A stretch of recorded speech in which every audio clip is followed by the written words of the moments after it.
Vážený pestovateľ, v tomto krátkom videu vám chceme predstaviť jednu novinku z portfólia firmy Pioneer z roku 2015 a to je hybrid P0023.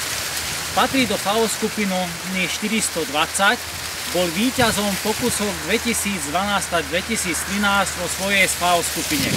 Tento hybrid sa vyznačuje veľmi výrazným stain green efektom ako hybrid kukurice PR37N01.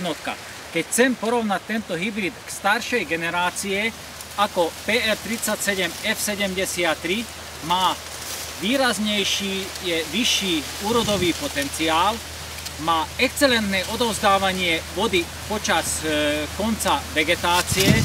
Ak vidíme na týchto šúlkoch, tak veľmi dobrý zdravotný stav vlasov. A keď sa pozrieme na tento hybrid, tak vidíme veľmi hlboko nasadené zrnká, veľké zrnká a tým pádom má veľmi vysoký úrodový potenciál tento hybrid.